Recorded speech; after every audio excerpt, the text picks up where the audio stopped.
Assalamualaikum anak ibu semuanya. Sehat selalu ya sayang. Baik, seperti biasa sebelum kita mulai pembelajaran kita hari ini, alangkah baiknya kita berserah diri dulu kepada Allah dengan cara berdoa. Berdoa, mulai. Selesai. Anak-anak ibu, pada hari ini kita akan belajar tema 5, pengalamanku khususnya pembelajaran seni budaya dan prakarya. Pada pembelajaran seni budaya dan prakarya pada tema 5 ini, sama seperti tema-tema sebelumnya, kita mencoba menggunakan bahan-bahan yang bersifat alami dan bahan-bahan yang bersifat buatan untuk menjadikan sebuah karya seni. Nah, pada nanti Ibu akan menggunakan tanah liat.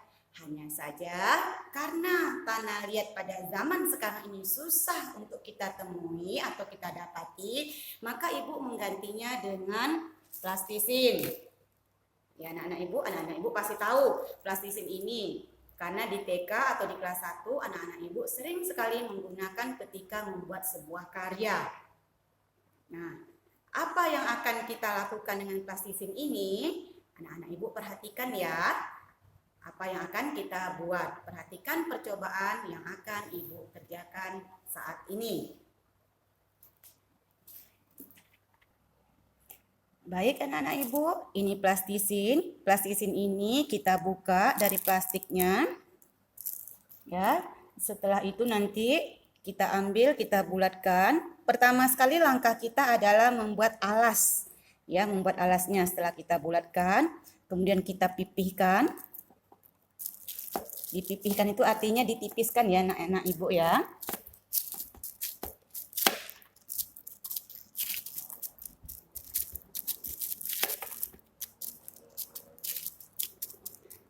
Kira-kira setelah ukurannya kita rasa cukup, kemudian ini kita letakkan ke samping dulu.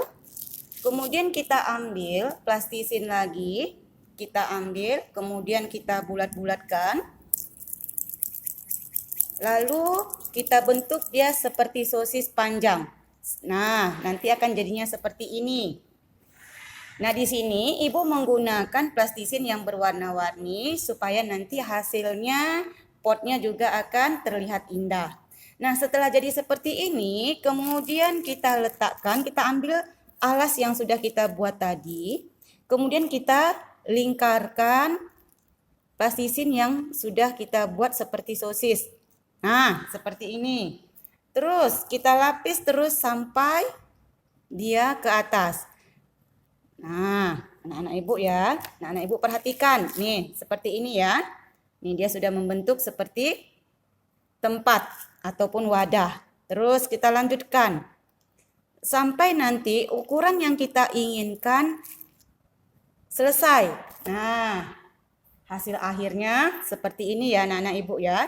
Ini kira-kira ini ukurannya adalah sekitar 10 atau 12 cm. Nih ya anak-anak ibu ya. Oke, ini bahan-bahan yang terbuat dari bahan buatan. Nah, selanjutnya kita akan mencoba membuat prakarya dari bahan-bahan yang bersifat alami dikombinasi dengan bahan-bahan yang bersifat buatan. Nah, anak-anak ibu nanti bisa menggunakan kaleng bekas ataupun botol bekas. Kemudian nanti anak-anak ibu bisa buat seperti ini. Ini adalah pot bunga atau bisa digunakan nanti untuk tempat pensil ataupun pewarna anak-anak ibu. Nah, ini ibu menggunakannya dari kaleng bekas. Kemudian ibu tempel dengan kertas berwarna yang polos. Lalu ibu hias dia dengan bentuk biji-bijian. Nah, anak-anak ibu bisa perhatikan ya. Oke. Nah, prakarya ini bisa anak-anak ibu lihat nanti pada buku tema 5, yaitu kalau yang ini pada halaman 77, sementara untuk penggunaan plastisin tadi atau tanah liat itu pada halaman 88. Selanjutnya, kita akan mencoba membuat sebuah karya yang nanti karya ini bisa dimanfaatkan dalam kehidupan kita sehari-hari. Apa itu? Yaitu kita menggunakan daun kelapa. Anak-anak ibu kenal kan daun kelapa? Kalau tidak kenal daun kelapa, pernah nggak lihat pohon kelapa? Pernah tidak anak ibu melihat ini? Iya, pasti. Paling tidak setahun sekali ketika suasana lebaran, ayah ataupun bunda pasti menyajikan yang namanya ketupat, lengkap dengan rendang atau opor ayamnya. Nah, kali ini kita akan mencoba membuat ketupat. Pertama, kita harus ambil dulu daun kelapanya. Ya, anak-anak ibu ya, perhatikan baik-baik. Baik anak-anak ibu, ini daun kelapa. Nah, untuk membuat sebuah ketupat itu, kita harus membuang dulu, memisahkan antara daun dengan lidinya. Nah, caranya seperti ini. Kita pisahkan dulu antara daun dengan lidinya. Nah, setelah terpisah seperti ini, nih anak-anak ibu lihat ujungnya. Ujungnya ini kita lilitkan kepada jari kita dengan 3 kali lilitan. Anak-anak ibu perhatikan. Nih, 1, 2, 3. Nah, ujung yang kecil ini berada di bawah. Kemudian yang satu lagi kita balutkan di tangan sebelah kanan dengan cara posisi terbalik ya, dari sebelah kiri anak ibu. Kalau yang sebelah kiri ujung atasnya berada di atas, kalau yang ini ujung atasnya berada di bawah atau pangkalnya berada di bawah. Nih sama lilitannya sampai membentuk 3 kali seperti ini. Ya anak-anak ibu ya. Kemudian baru kita coba merangkainya. Kalau zaman ibu dulu, ibu diajarkan bagaimana cara merangkainya, yaitu dengan cara nih, atas, bawah, atas. Ya, kemudian atas, bawah, atas. Selanjutnya sama, atas, bawah, atas. Nah, rongga yang ini anak-anak ibu masukkan ke dalam jari anak ibu. Ya, kemudian ini ditahan. Kemudian kita mulai merangkainya.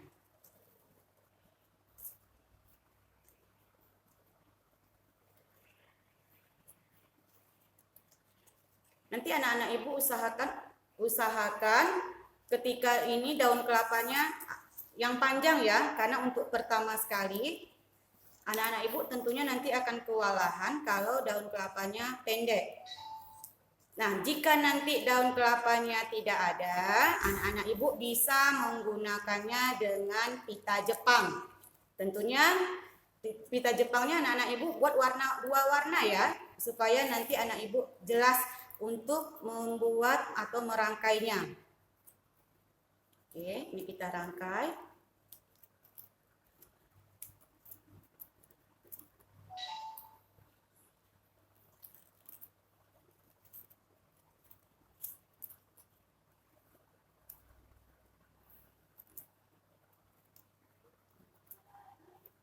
Ini memang kerjanya harus sabar ya anak ibu ya. Kalau tidak sabar, dia nggak akan berhasil. Dan anak-anak ibu jangan cepat menyerah. Bu, susah. Ibu juga dulu sama seperti anak ibu.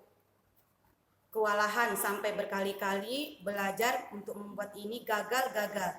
Tapi karena kita sungguh-sungguh, insya Allah berhasil. Kemudian ini kita rapikan.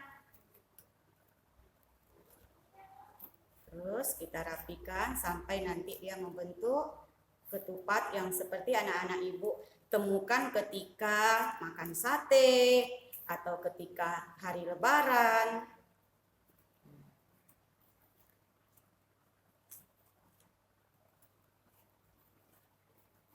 Nah, udah mulai kelihatan ya anak-anak ibu ya bentuk ketupatnya. Nah, ini tinggal kita tarik ujungnya. Oke, terus nih akhirnya jadilah ketupat kita. Nih ibu sudah membuatkan 3 buah ketupat. Nah nanti seandainya anak-anak ibu susah atau mengalami kendala dalam mempraktekkan membuat ketupat ini, anak-anak ibu bisa belajar dengan mama, papa, atau nenek. Biasanya mama, papa, nenek itu bisa dia. Baik anak-anak Ibu, kiranya sampai di sini dulu penggunaan hasil dari prakarya yang menggunakan bahan-bahan alami maupun bahan-bahan buatan yang bisa bermanfaat dalam kehidupan kita sehari-hari. Nah, terakhir sekali, silahkan anak-anak Ibu nanti buat salah satu prakarya dari 3 prakarya yang Ibu contohkan tadi untuk kita jadikan bahan pembelajaran kita. Nah, prakarya ini dikumpulkan pada akhir Januari, ya, pada bulan Januari di akhir. Pilih salah satu ya sayang ya. Baik. Kira-kira sampai di sini dulu pertemuan kita. Semoga pertemuan kita kali ini bermanfaat dan anak-anak Ibu bisa menggunakan bahan-bahan yang bersifat alami dan buatan ini untuk menjadikan sebuah karya yang bernilai jual. Baik anak-anak Ibu sekalian, sampai di sini Ibu ucapkan terima kasih. Alhamdulillahirabbil alamin. Assalamualaikum warahmatullahi wabarakatuh.